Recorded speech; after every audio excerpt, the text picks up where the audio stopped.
I bumped into 2 racial stereotypes at Wegmans just last night. Now, when you say racial stereotypes, were they different races, or were they one race with 2 different versions of a stereotype? 2 different races. 2 different races. 2 different races. What were the races? One was a black guy, and you're gonna guess it pretty soon, or easily, because I'm gonna tell you what section it was in. Sure. It was in the produce section. I already see where this is going. And he was buying a thing. Yeah. And he was testing that thing, like banging on it, right? So he's buying a watermelon, right? And listen, it's that time of the year. It's watermelon time. It's a summertime fruit. It's not a race thing. He just happens to be black. He just happens to be black and buying a watermelon, which happens. It happens. He's banging on the watermelon. And then he starts. Dude, he's bopping as he's banging. Like he's holding it up like a boombox to his ear, and he's banging on it like it's playing music. Like it's playing the hottest new song from Sexy Red or whatever hoe rapper he's listening to on that watermelon. And then you see someone pick up bananas like, bah, bah, bah, bah. It's like, damn. I know these fruits can make that noise. Listening to songs by Glorilla. Right? I mean, that's all right. Crazy. Drumming on a watermelon. And he was like 6'6". Big dude, tall, skinny dude. Wearing all black, had like hair kind of like mine, but like all over instead of just the box. Sure. And then, but dude, it was such a scene. It was like all of the attention was on him, and nobody knew how to react. Yeah, no, but I mean, if anything, I would just take my girlfriend and look, we need to get out of here. Dude, but don't look at him. His vibe, his aura over the whole situation. I bet it was fun. It made you feel good. Yeah, but it was fun. It was a feel-good racial moment by everybody.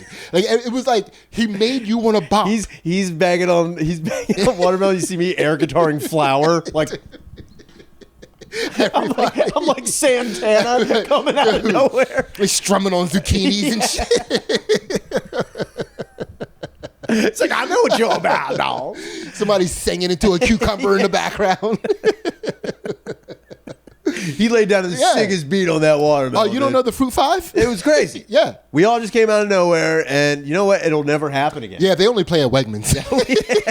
We parted ways, never talked about it. It was like a flash mob, only with fun times and fruit. Yeah. It was fucking wild. Beautiful. Yeah, that sounds fun. Brought people together. Yeah, I think. In confusion. Very much so. Because I guarantee there were people like, I don't know how to feel about this. Yes, dude. Should we be looking? I don't know. Because he obviously wasn't bopping to the song that was coming. No, he was creating his own jams. It was his own jam. He was jamming. He was even when black people test for ripeness, it's in rhythm. Everything we do has a beat to it. Yo, Timberland.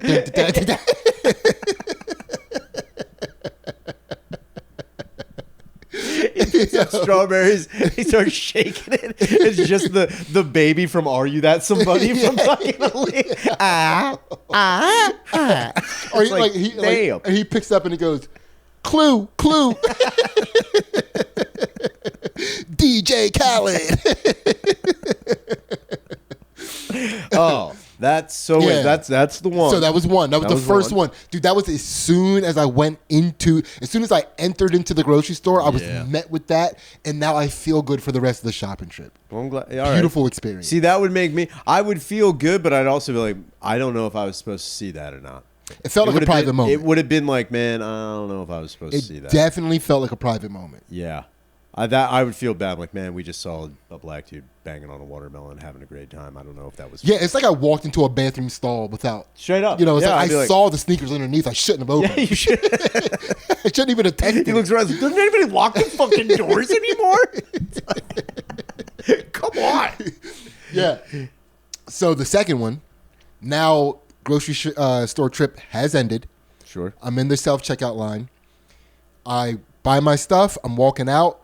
And there's congestion. There's an Asian lady pushing a cart that has a baby inside the cart. Baby is like old enough to sit up, but not old enough to walk yet. Gotcha. She stops because the baby in her cart saw a baby in a cart next to them.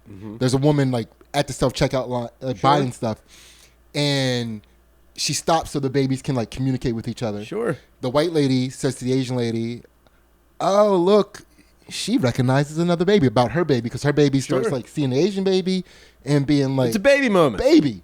And then the Asian lady, her baby started pointing at the white baby, and the Asian lady goes, "Oh, he recognizes another baby too." And then she started walking away as she was like looking at the baby to her left, and she walked right into a cart. She pushed her cart right into another cart. It was like, holy shit. Man, can't take these drivers anywhere, They can't drive cars or carts. Got a little. By the way, she did leave her insurance. Sure. Handled it very responsibly. You just hear the white baby like, "I'm just going to need your information." Yeah, that's all I'm going to need. Asian women keep their insurance under their visor, like under their hat. They always have their insurance. They have everything they need at all times. It's a necessity. Yeah, they go insurance and registration, and they go like this, like they pull it out like a magic trick. You know what's funny? Let's put it this way: if I was a cop, I did stop somebody, and I said license, registration, and proof of insurance, and they did it like that. Oh my god! I would let them go. You gotta. I would be like, that was one, you complied, thank you. 2, you did it whimsically. You did it with whimsy, and now I may have been having the worst day of my life, and then you just kind of did the sleight of hand, and you handed it to me, and there was no I'd be like, yo, you know what? Get out of here. Now, get out of here. I want you, as I'm saying what I'm saying, I want you to keep in mind that you're the one that brought up whimsy. Okay? Because you know how I feel about it. I feel like a whimsy fiend, dude. I am. Listen, we need to celebrate more whimsy. We need to celebrate whimsical moments, and we need to start making it a thing. We need to like drill down and be like, listen, we're stopping. That was more whimsical. Whimsy. We need more whimsy. Yeah, it was whimsical. It would be whimsical if I had seen if I was a cop and I had stopped somebody. Dude, the way that black man was testing for ripeness on that watermelon, that was whimsical as fuck. It's also his daughter's name. Whimsy? Whimsiana? No, just whimsical. Yeah, just whimsical. Whimsical. Whimsical, yeah. Whimsical. Whimsical. Somehow with a Q in there too. It doesn't make it starts with a Q. But it's there. So Austin Metcalf's father calls Carmelo Anthony a watermelon felon, which I can only assume has made members of the black community very... Haven't seen anything about it yet. Upset. Okay. I mean, not specifically. Like, I haven't seen any... Because I think it's widely recognized that this is a grieving father. And like we were saying before, it's not racist if the person kills your kid. You can say whatever you want about it. Yeah, I think... I do believe you got to get, like, a pass for, like, a little bit. You know? Like, that's a crazy thing. Yeah. It's like, yeah, they're going to say some wild shit. He's not... There's no way he's in the right state of mind. No. Like, there's no way. Even when he was being calm, when they were interviewing before that, and he was being very calm, I was like, man, this guy is either, like, really just accepted, like, I mean, it has been a year, but it's still like, that's your fucking kid, you know? Like, I don't know. I don't have kids. Well, he had a gag order, so he couldn't speak this whole entire time. He wasn't allowed to Yeah, talk. now that the verdict's over, he can speak. Oh, man. Well, the Metcalfs are off. That's going to be crazy. And you know what? I think it's kind of wild. Like, that whole trial, man, my Facebook has just been a dumpster of just the most ridiculous Before shit. we get into your ridiculous timeline because of this, let me just say, when I said the word gag order, it made me think of a new Big Johnson law shirt. You know, the lawyer who does all pro bono.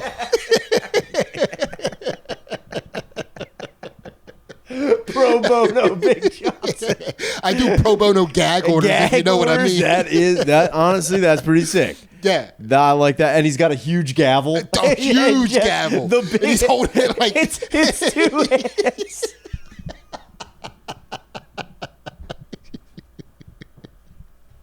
and then at the bottom says, "I breast my case."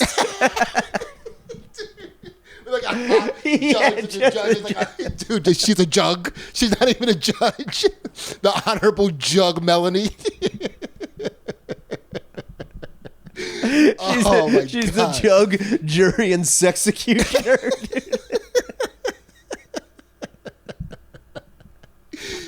Yes. Yeah, that's a good Big Johnson t-shirt. That's a good Big Johnson That's t-shirt. pretty good. Dude, we are so behind our time. Actually, you were talking about time travel. Yeah. Dude, I'd go back and just work for Big Johnson. Dog. I'd just go back and work for a fucking goofy t-shirt company and crush. Intern. I'll go back and intern for Big Johnson. Whatever I can do to get my foot in the door at Big Johnson Co. Big Johnson. That's got to be one of the coolest jobs, because we just did one. We weren't even thinking about it. And it was just like, but like, if you ask him like, "Yo, what does your dad do for a living?" It's like, "Oh, he's head creative development at Big Johnson T-shirts." It's like oh, damn, you got to come to school for your kid. Yeah, like, oh my God, my dad loves your dad's work. It's pretty good. Yeah. Thank you. Yeah. I have 17 of your T-shirts, man. That's quite the feather in the cap. That would be. I wish there's got to be a way to track that guy down. Dude, because we had a back in the day, I think it was middle school still. I forget when Miss Smith pies ended, but we had an inn. One of the kids' parents worked at Miss Smith pies. Damn. And they used to just feed us pies. That is pretty dope. And then my stepmom ended up with a job at Miss Smith pies for a little while. Man, pretty sick. That is also. I wish I knew. I only knew one person that we only ever had the hookup, and it was when I was a kid, down the street from us. What the fuck were their names? I don't even remember. Older couple. Her husband. Yeah. Worked for. I don't know what Royal Crown is. What umbrella they're under. I don't know if they're under Pepsi or Coke. They also do taxes. I don't. I got audited because I took my taxes to Royal Crown Coal.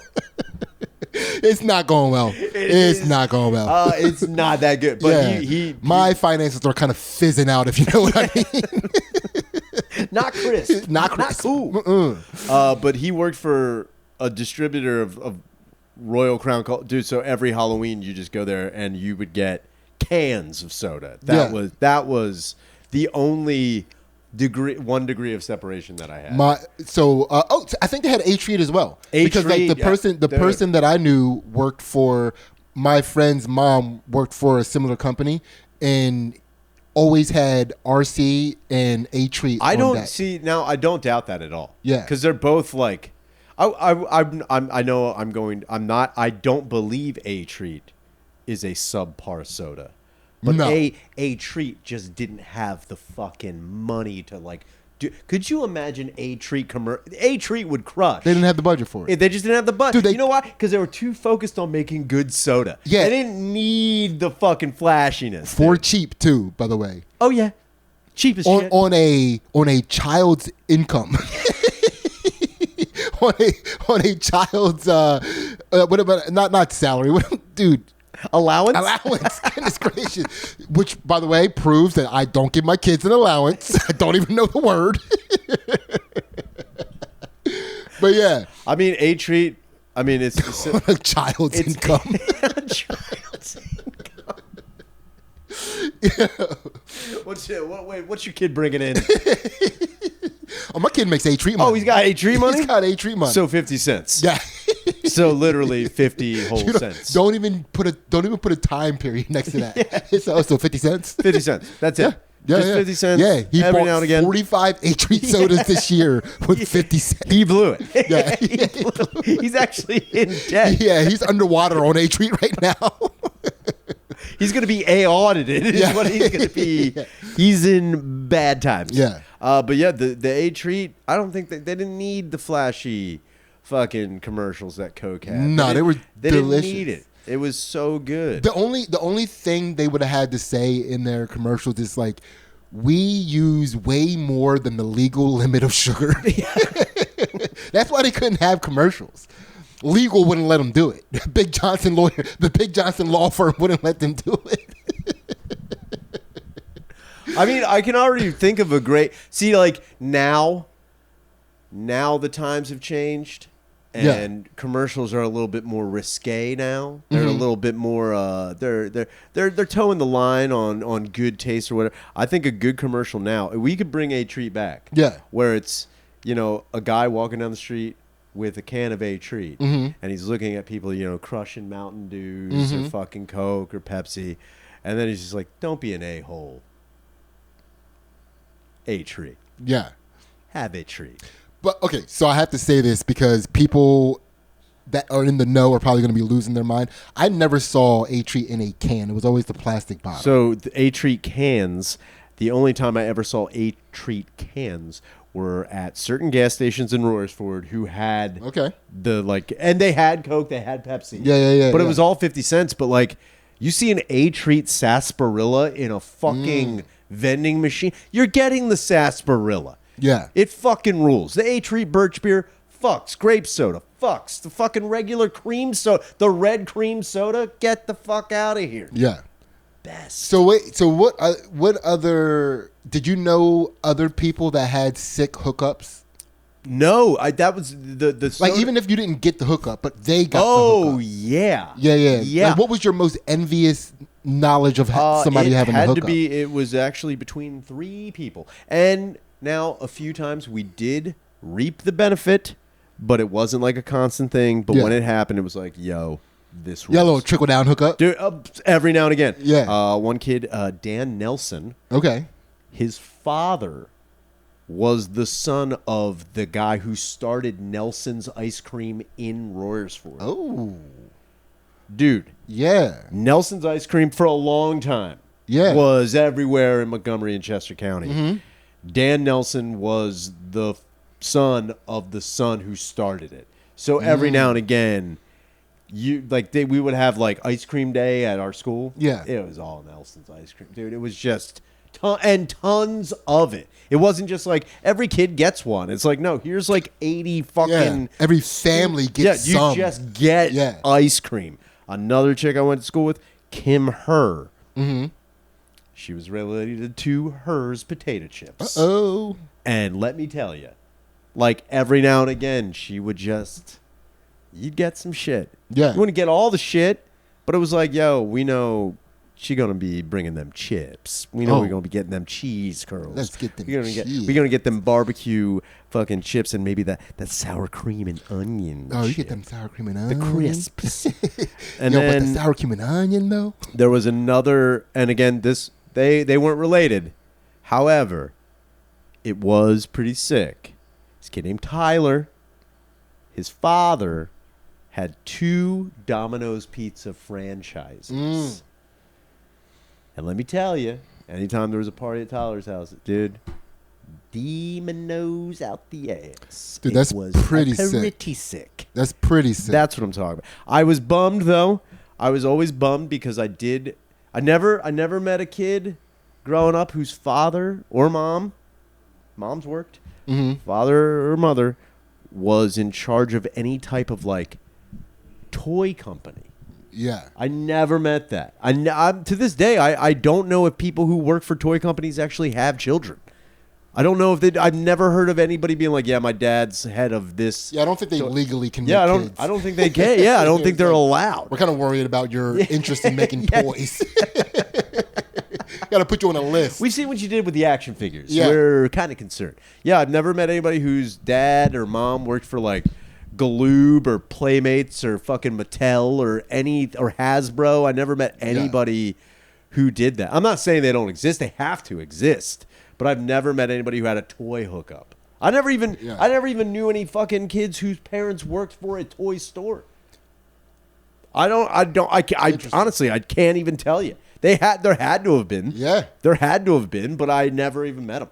Yeah, I think the best hookup that I think I was privy to was probably the Miss Smith Pie's hookup that I had with my stepmom. That's a sick. That was pretty sick. So also, my stepmom worked at the Ice House Deli in Pottstown. And every time she would come home, she would bring me a cheesesteak.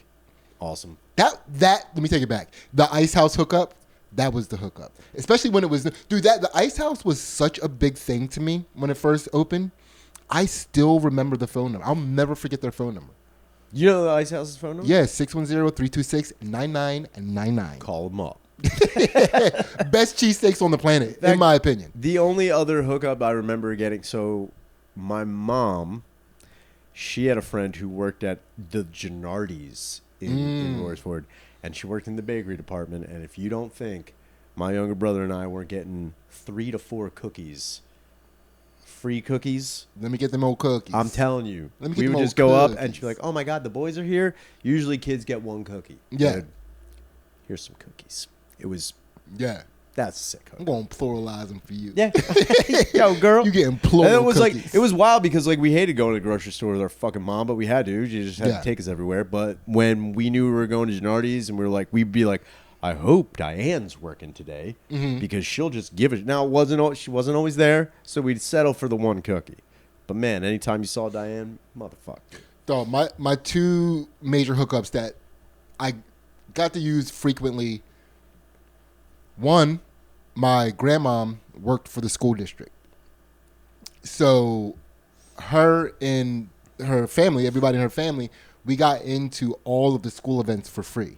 Which doesn't sound like much, but I was at one of those schools where the teams were really good. Sure. So they would be packed. Yeah. Football games would be packed. Basketball games would be packed.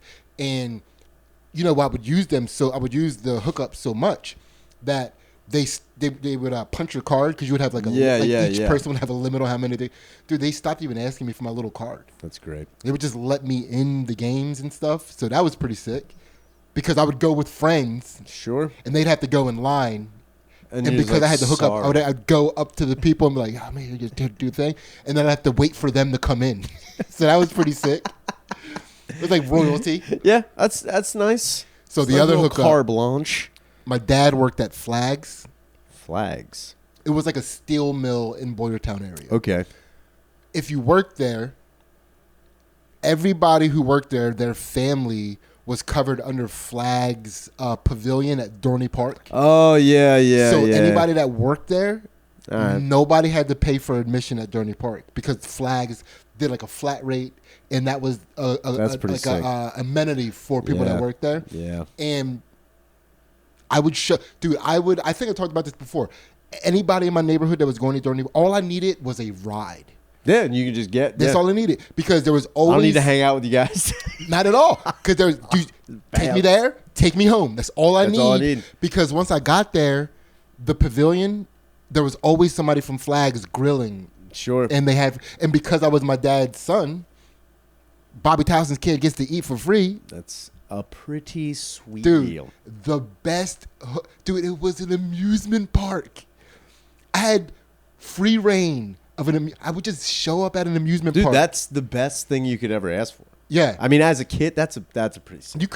Dude, and now how are you going to, like, as much as I lived in the hood and we had to, like, get evicted from home to home and we lived in the Salvation Army for a little while, we lived in a car for a little while, dog, I could go to Dorney Park anytime I wanted. You couldn't convince me I was poor. There's no way. Poor kids can't go to Dorney Park whenever they want. Where's Sidney living? At the top of the Dominator.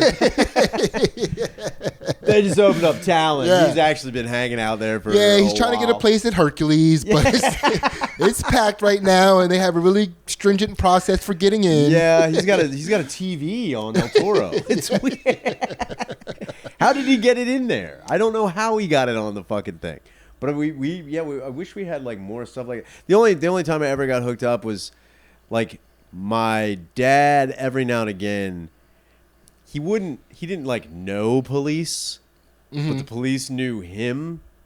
So like we were getting hooked up by my dad not being taken to jail. We had that. Like there was you know what I mean? Because he's a drinker.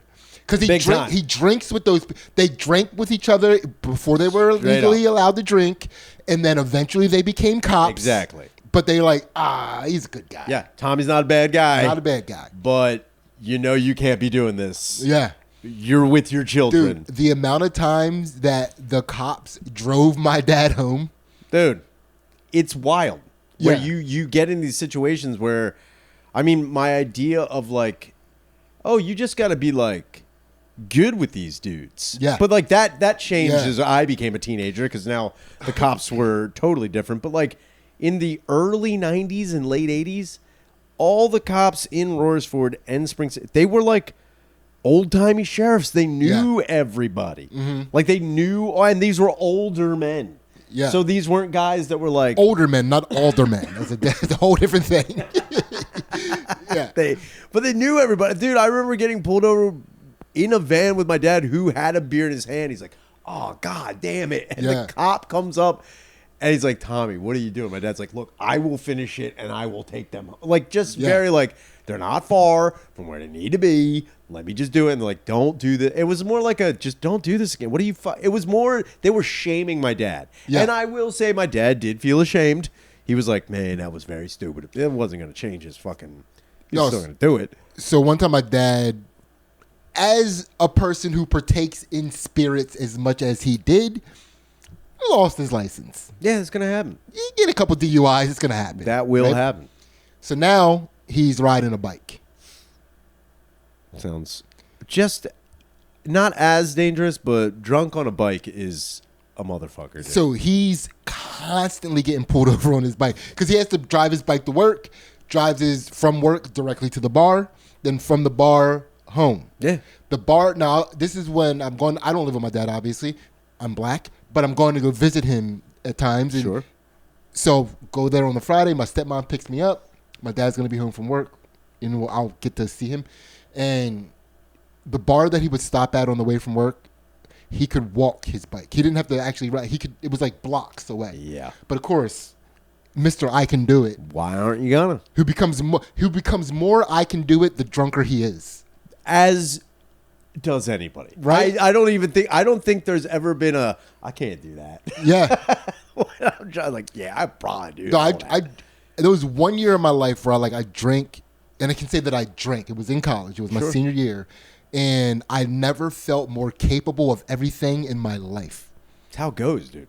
You get to a point where you're like, man, there's nothing stopping me. Dude, I'm so loose. I was the best at everything. I can crush this. In the zone. Yeah, that's exactly what it is. Even when you fall out of the zone, in your brain at least, you're doing it flawlessly. Oh, dude. I had a raging zoner. I was a raging zoner. Dude, I was so zoned up. I was so zoned up. You couldn't take your eyes off my zoner. Not my zoner. Not my zoner. I fall asleep with a zoner, dude. I wake up with a zoner. Dude, my zoner had a Big Johnson shirt. Big Johnson alcoholic, raging zoners. All right, so my dad, he gets pulled over. Sure. On a bike. On a bike. Right? Cop drives my dad home. Right? We don't know that he got pulled over on the bike yet. Drives my dad home. The cop comes to the house like, hey, got your Bobby Towson in here. Gonna let him in the house. Let him in the house and I go, listen, you have to keep him here for give me 20 more minutes. I have to go back and get his bike and bring it back because I know that if I don't, he'll go get it. He's gonna go get it and he's going to ride it back here. So keep him here long enough for me to come back with his bike. And he came back with my dad's bike.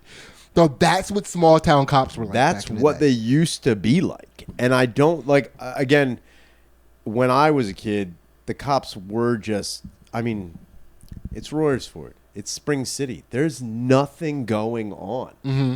But these guys acted like they were in an active fucking war zone. And man, it only got worse after 9/11. That was what I know everyone uses 9/11 as a stamp in time where things, dude, in a small town where people are like, well, there could be Al Qaeda anywhere here. It's no, dude, what are you fucking talking about? It's just the same stupid kids doing the same stupid shit down by the same stupid river and the same abandoned factory. Let it fucking go, dude. But also, you don't want to be the cop that missed an Al Qaeda in your neighborhood.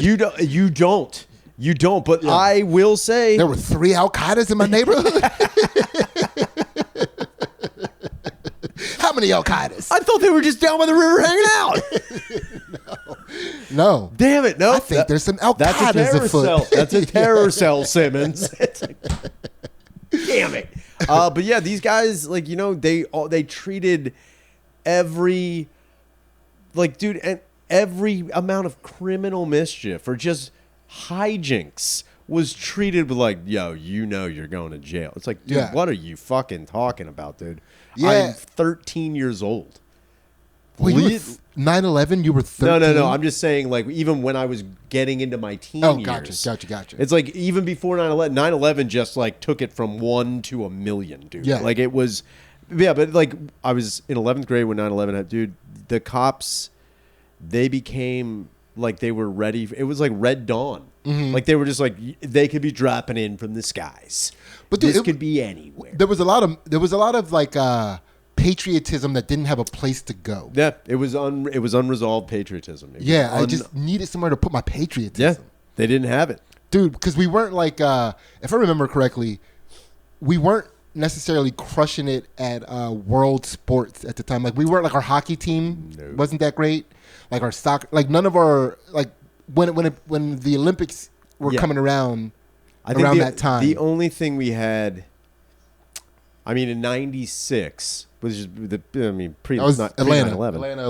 Yeah. I mean, we had Kurt Angle winning gold in wrestling. Mm-hmm. And Michael Johnson was, like, dominating the 400 and the 200 in track.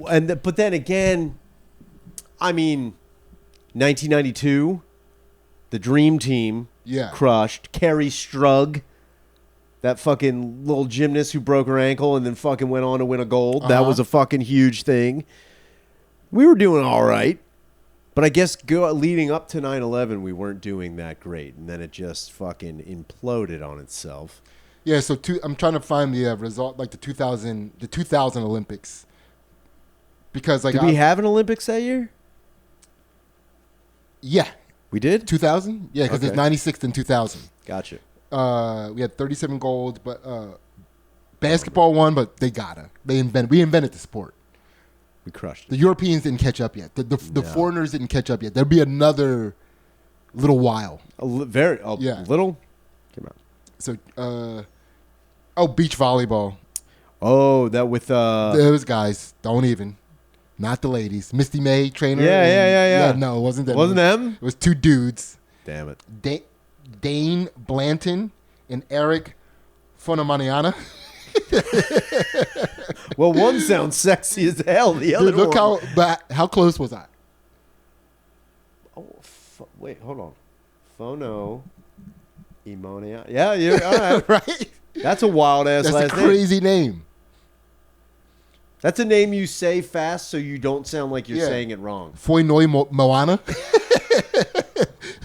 Fonoimoana. Yeah. But they're just like, we just didn't have a place to put the patriotism after 9/11, and it just came out in toxic ways. Yeah. I mean, I remember, again, it was one of those things where we're like, what do we need that for? When you see, again, you're like, I guess that's what you do with the budget. Them buying like they bought like pretty much a tank, like a SWAT tank at one point in time, and it was just like parked at the Royersford Police Department, like in the parking lot, and we would all see it. We're like, "Yo, all right, cool. Like, what the fuck's that for? Yeah. Like, what are you gonna use that for?" And it's like they started really, really going after like, it's not just drugs. Like, the war on drugs was still in full fledged at that point, but it wasn't even weed. It was like, meth is everywhere out here. Crystal meth is becoming a huge problem. It's like, I'm not saying it isn't, and I'm not even saying it's not in Royersford or Spring City, It ain't in it the way you think it is. It's you got to go a little bit western. You got to go out to Lancaster to get that fucking meth. We don't have the infrastructure in Royersford to maintain a tank. We don't have it. It's in a wealthier town. Believe it or not, too poor for meth here. We're too poor. Yeah. We're too middle class for meth, dude. Everyone in this town is living paycheck to paycheck. We can't do this. What are you fucking talking about? It's weed, maybe, and booze. That's all we got. We're living weed check to weed check. We can't afford meth. You think we can just get meth? That's in the future, dude. That's coming eventually. Yeah, meth is coming. Don't get me wrong. Meth and opioids are going to show up like you wouldn't fucking believe in those towns. It's going to be nuts. But at the moment, no, dude. Yeah, wait till we can get it to scale so it's cheaper. Yeah. It's a little too expensive right now. Right now, that's premium meth, dude. We need a little watered down. Because this is before that show came out. Yeah. Oh God. Yeah. All of it. Yeah. Was it? It was like fucking Breaking Bad. Breaking Bad. Yeah. This was way before Breaking Bad. Way before Breaking Bad. There's like even the shows, because there was another one that was like that changed meth economy, by the way. Oh, without a doubt. It made making meth so popular. It made it look fun, dude. Trailer homes were just exploding all over the country, left and right. Dude, it was like a fireworks finale. If you looked at the U.S. from space, if you looked at like West Virginia from space, like, what's going on in there? It's like meth. That's meth labs exploding. Yeah, it happens. All over. Yeah, but they thought it's the American dream.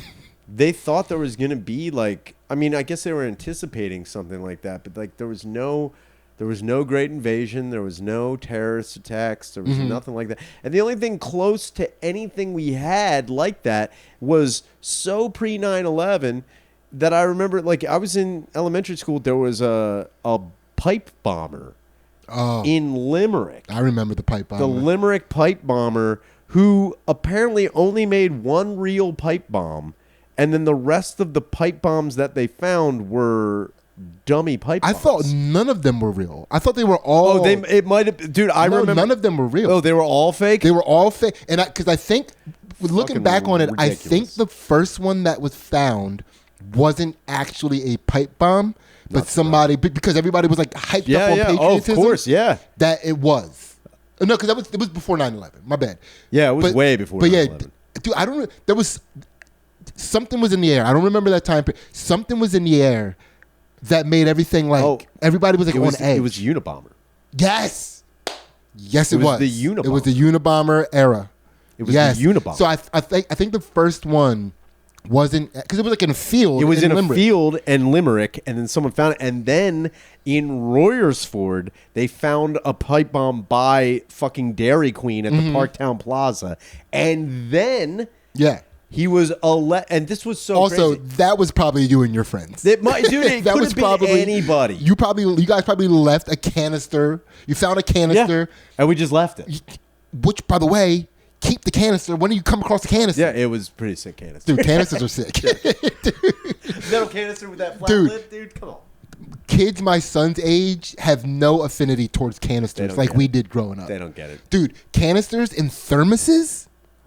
Oh, speaking of thermos. Let's go. Yesterday. Yeah. Pulled a job for my buddy. Helping him out. Like, we were cutting wood and we were like fucking just like, we were going over. I had to go get welding gas for him, all this bullshit. Yeah. But at the end of the day, he's like, yo, do you want this thermos? And I was like, what's the thermos? Dude, a like 1982 Stanley stainless My steel guy. What color? Avocado green. I was going to say, but was there a military green one, or is it the military? I think this is the military. Okay, green. yes. And it's got the silver cup Woo, on the top, I know, dude. that dog. Boy. Dog. I had one. You a little bit ago tried to claim that you weren't privy to the hookup. I didn't. You just got first thermosed. Off, when I believe privy to the hookup, you know about the hookup. Fair. I didn't know this hookup. I didn't know this was coming. Yeah. I had no idea this was coming my way. So then, what's crazy is he's like, yo, he's like, yo, I just have like one, and this guy like gave me this. I was like, yo, I'll take it. I was like, I had this exact same thermos 5 years ago, and I made, and you know what? This is what being a good boyfriend gets you 5 years ago. Yeah. Nothing. I made lobster bisque for an ex-girlfriend. Yeah. Put it in the thermos. Okay. Brought it to her at work. Yeah. I get there. I tell her, hey, I know you weren't feeling great I made you some lobster bisque. Because you had talked about it a month. She's like, I never said I like lobster bisque. Uh-oh. Let me tell you something. I am a pretty attentive listener when it comes to relationships. When it comes to bisque. When it comes to bisque. I don't miss the bisque. Biscuits ain't shit, dude. So here's the thing. Lobster bisque isn't like, getting a can and like heating it. I made it. I made the bisque. That's a complicated soup. That is a crazy thing to be like, oh, she said she liked lobster bisque. Remember it and then go through the trouble to make the lobster bisque. There's no way you had to find out what bisque is. Yeah, I totally did. I didn't even know what the fuck. I was like, I thought bisque it itself came in a can.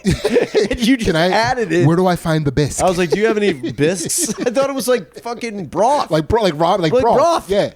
Nope. You have to make the bisque. Gotta the make whole the bisque. Bisque is a preparedness. It's fucking insane. So I make this fucking lobster bisque. I put it in my Stanley fucking thermos. I'm like, yo, this is gonna be great. Take it to her. Totally unappreciative about the bisque. But she loved the thermos. Yeah. She's like, I'll take it home and eat it, dude. Never saw that thermos ever again. Broke up, never saw that thermos ever again. Well, I mean, let's be real. You gave her a thermos. You know what? If you didn't establish immediately that the thermos was coming back to you. I said, I want that thermos back, but that wasn't going to happen. But what voice, what tone? Did you say it in like a flirty tone? Nope. I said, make sure you give me that thermos back. Dude, giving a girlfriend a present and like very sternly being like, I want the receptacle back. It also was, I was kind of annoyed. She's like, I don't even like lobster bisque. I'm like, you said you did. She's like, I never said. I'm like, why would I fucking make that up? I was like, are you shitting me? Yeah. I was like, I made this. Yeah. Also, look, man, I'm not looking for like you to do a fucking backflip, but I made you soup. Like, I'm not Gordon fucking Ramsay. No, you didn't. You made a bisque. A soup would have been so much easier. I made a bisque. I made a fucking bisque, and she was just like, oh, I don't even care. Dude, and you know what was crazy? For a second there, I was like, oh, maybe I did hear that wrong, and maybe, like, maybe she's right to be unappreciative. Dude, I was, like, thinking that, and then one of her coworkers was like, did you make a bisque? And I was like, yeah. She's like, pour it out. Let's fucking eat it. Like, she saw how my girlfriend reacted. Yeah. And was like, you fucking unappreciative. Wait, was she the one that maybe said she liked the bisque? No. I didn't even know that fucking lady. Because even if it was a miscommunication, don't diss the bisque. Dude, I got bisque. Dude, that's the worst. Dude, because you're flying high. I honestly was like, yo, and not only that, I made so much. I remember the pot I was making. Dude, it was like, it was going to be a disaster. Yeah. And it was like so messy. And it took me, I don't know what the fuck I'm doing. Finally got it all out. And I'm putting it in the third. I'm like, yo, I did it. No, this was 5 years ago, you say, right? Yeah, this is 5 years Since ago. then, have you made another bisque? I have not made any other bisque since. Dude, that's what she did. Dude. She broke you. I was bisque shamed. Yeah. I was bisque shamed. And luckily that other chick was just like, what did you make? And I was like, bisque, lobster bisque. And my girlfriend at the time, she's like, yeah, I don't want any of it. She's like, let me open the thermos. She poured it in the cup, and she like then poured it in like a fucking small container, like plastic container cup. And then my girlfriend's like, no, I'll take it. Like, then she started acting like she wanted. Oh, no. Because she needed to keep that thermos. Dude, it was wild. She was running out of bisque. She was running out of reason to take that thermos home with her. Dude, I got fucking bisquicked. Yeah. She heisted you, dude. She heisted me, dude. That's crazy. And so after I lose that, I never think about it ever again. Yesterday, I get this fucking... I'm like, dude, this fucking rules. So now I got this nice-ass fucking And I'm thinking, dude, as soon as I see it, I'm like, yo, I'm going to put the most amount of coffee in this fucking Dude, thing. it would have been funny if you opened it up and it had like 1/4 filled up of 5-year-old Bisque. You got re-bisqued. Is that Lobster Bisque? It's just been going around Philadelphia being bisqued. Dude, the bisking. The bisque gift. It's the bisque that keeps on giving. Dude, if I want to believe that this is, if I have been rebit, I haven't opened it. Yeah. I took the cup off and I was like, oh, fuck yeah, because it still had the fucking plug lid. And I was like, yeah. Fuck it, dude, I have not opened it. There might be bisque in there. Dude, it's the Philly bisque. If that smells bisky, dude, I'm going to lose my shit. It's a little bisque. If I get it, but then again, I will lose my mind in a different way. I'm like, I got it back. Yeah. You returned to the bisque master, dude. And then I have to re-bisque. if you love something, let it go. If it's meant to be, it will come back to you. Bisquefully. But I if it does smell of bisque, if there's a little bisque whiff in there, it's a whisk of bisque. if there's a whiff of bisque, dude, I am gonna lose my shit. From a whiff, anything from a whiff to a whisk. Oh, dude, bisque. you gotta get the bisque ready. Dude. I will make lobster if it is that. I will bisque up, dude. I'll re-bisque. Well, what about now? Do you have a lady that would appreciate bisque? Now? Oh yeah, definitely. Yeah, I just have. She does all the cooking though. She does all the cooking, which would make her appreciate it even more. I have said before. So here's the thing that I've said multiple times, and she has witnessed a few times, and she just doesn't understand. And I've been trying to be like, look, that's just the way I operate. Even when I'm doing something that I am doing for somebody else. Yeah. Whether it be cooking, whether it be putting together furniture, whether it be building something, making something, crafting something. Yeah. For someone else or myself, the amount of cursing and anger that is going to take place, the amount of me saying, fuck this, what the fuck, like, it's just the process. She doesn't understand anger that comes with it. Yeah. And there have been times where I've like been making something or like be like, oh, let me help or let me. Yeah. Dude, I'm like, these fucking peppers, these pieces of fucking shit. It's a release valve. Yes, I'm just saying shit. Yeah. You're basically like a teapot going off. Straight up. And she's like, if you didn't want to do it, I'm like, no, it's like, it's not even that I want to do it. It's like, that's just, I get mad at them. I don't fucking know what to tell you. Or like when you're letting people during the Industrial Revolution know it's time for lunch. It's like, I'm just going off. Just going off. It's like if I'm putting together furniture from IKEA, I'm pissed when shit isn't working the way I need it to do, or something breaks, or I lose a fucking Allen key that's so fucking important. Dude, I'm just gonna bitch and piss, but I will get it done, and it will be like the way you needed it to be. I'm sorry it's not made with complete and total love like you have. Dude, love has a bunch of different languages. Straight up. Some of them are foul. This is my love language. Very foul. Very foul. Angry. Yeah. But I wasn't trying to direct. I'm trying to extract that madness from my bisque, even though it's all in that bisque. Dude, how special did you feel when that thermos was gifted to you, though? Oh, I felt great.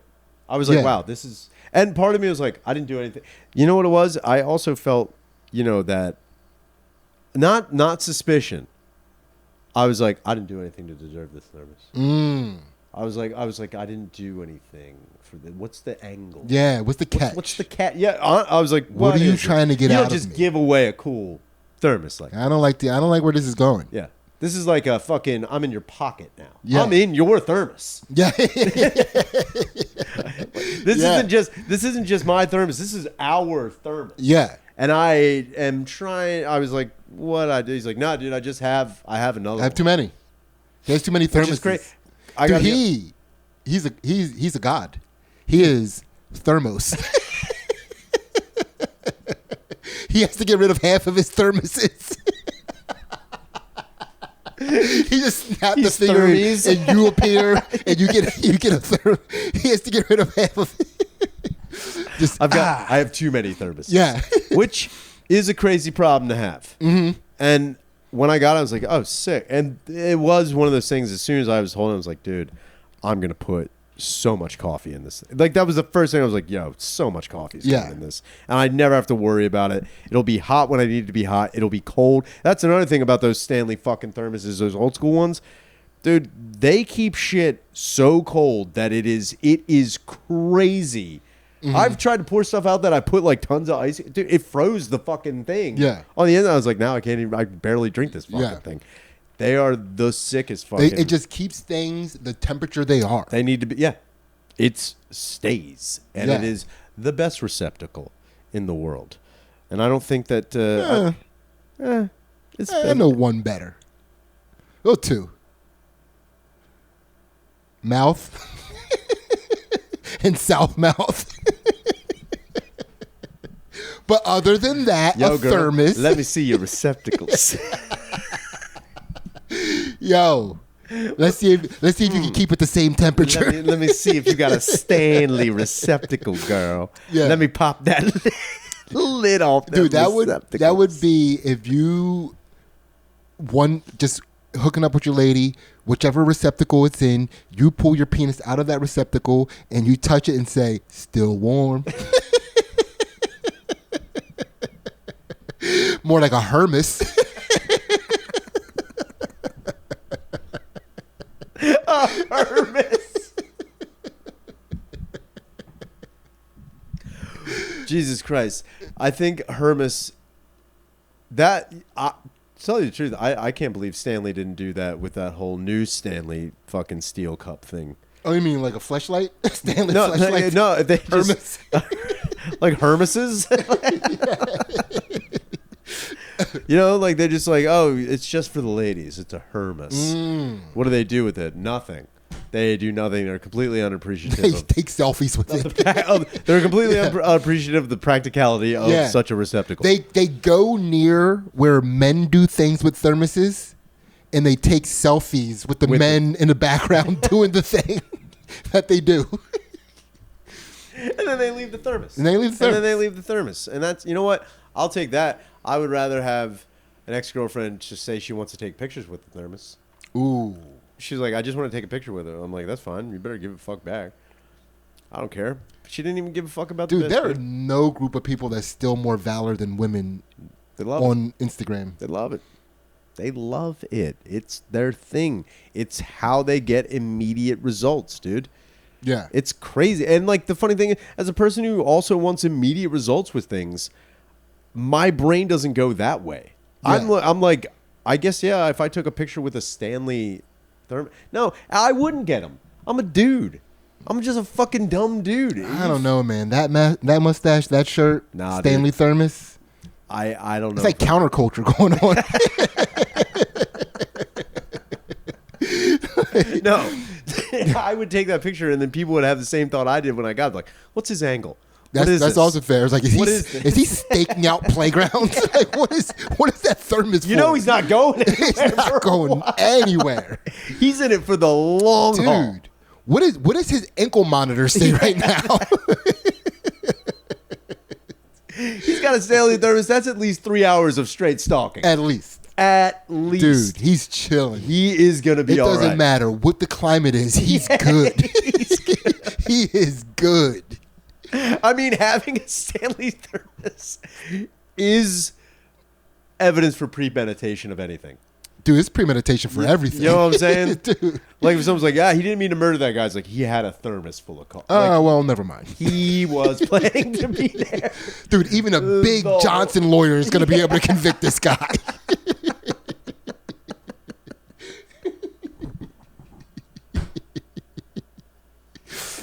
Big Johnson. Dude, we're sitting on the cusp of Big Johnson's got to come back. Dog, I'm telling you, I know I say this a lot. I say this a lot on the Patreon. So if you're not on the Patreon, please get on our Patreon. Get on it. $3 a month. And we should have said it earlier, but get on the Patreon. I know I say this a lot on the Patreon, but dog, listening to this podcast, including the Patreon, if you are ambitious and entrepreneurial at all, 3 episodes of the Patreon, you're a millionaire. Yeah, you do have a whole new venture. So many ideas. It's kind of wild. And we're just giving them away. Actually, I'm just trying to get them out of me so I don't have to look at myself as not being ambitious. Get all these ideas away from me. Do you know what I mean? I'm just a think tank. I'm raw materials. A little bit I'm giving you the fucking tools. You go nuts. Dude. Somebody's got to be the idea man. It ain't gonna be. We are, dude. You can't get out of this. This is our thing. It ain't gonna be me. I'm not even saying I have ideas, dude. These are just. What would a philosopher call these? They're not ideas. They're fleets of fancy. There you go. Yeah, they're fleets of fancy, dude. They're not ideas. They're just things, dude. Ideas are for women. Men don't have ideas. No, we have action. Yes, that's what it is. Men don't have ideas. We got action, and I don't do that. And I will stand over there. I will be right over there doing nothing, sir. Absolutely How nothing. Dare you? Yeah. Let me take my thermos.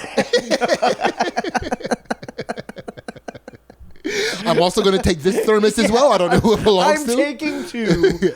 I'm going to be over there for 9 hours straight. Yeah. Leave me be. Yeah, so we basically did it. We did. We're there. We did do right? it. But before we go, I put you see that timeline on the whiteboard over there? Oh, yes. What the fuck is that? Dude, I was just trying to, because we reference different time periods so much that I wanted to have an idea of like what all the different all the different inventions in the different time periods to know what they lived like back then. So we could also reference that. Isn't that fun?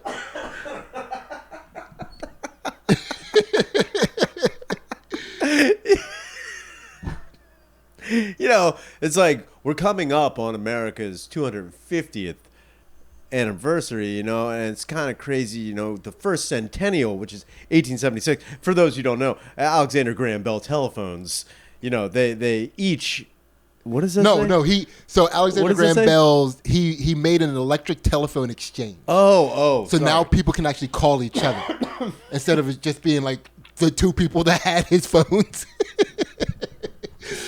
So he's connecting people. Yeah, he's connecting people. And then Chuck Brush, I didn't know much about Charles Brush, but open coil dynamo. Yeah, he made the first open coil dynamo generator. Yeah, and then he's the person that came up with the electric lamps that were in Cleveland. Cleveland was the first city to have electric lamps, and that was Charles Brush. Good for you, Charles. Isn't that crazy? You know what? Let's go, Chuck. Thomas Edison can eat a dick. I mean, I'm sorry. I know. We all love Thomas Edison here. Yeah, I'm a big TE guy. You're a TE guy. I'm sorry. Yeah. I'm an NT guy. Oh, really? I mean, who's not? I'm an NT dude. But I'm also like TE was.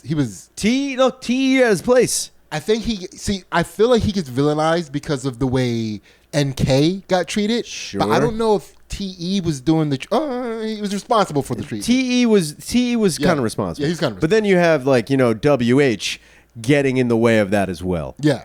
And that's where things get real bad for NT. And NT just starts becoming a pariah. Yeah. I mean, dude, and it's like once SM got his hand in Scrooge McDuck. Once Scrooge that motherfucker swimming around them coins. Yeah. That's when things got very fucking wild. And if you want to get wild with us, make sure you get on the Patreon, like Sidney had said before. It's a bonus episode, secret unreleased episodes. You become part of the community just for $3. That ain't a whole bunch of coin to swim around in. That's just $3 whole. You can, dude. One of his jokes of Chris Cotton, a friend of ours, passed away. He had this joke that was so what he's gonna go to do at a strip club instead of making it rain. Do you remember his joke? Was it make it hail? No. So like other people will make it rain. Yes. And then he'll go push that money towards them. He called it a puddle splash. He splashes other people's rain at the strippers. Puddle splash. He's just having a good time, dude. Splash that money. Yeah. Splash that money. Just dude. like, I'm not taking it. I'm just That's fucking. it. I'm moving around. He's excited. Dude, it's a puddle. It's a puddle. It's a puddle. Literally a puddle. It's a puddle. It's a puddle of money. Puddle of money. Which Splash that. get splashy. Also, if you're feeling a little bit splashy, pick up the book Solomon. Yes. 375 copies sold. I've got 42 left. Get on it. It's a good summertime read. It is the summertime. Yes. You know what? Pick up Solomon. Become one of those watermelon felons. Yes. Grab Solomon. Grab a slice of watermelon. Play it down at the beach.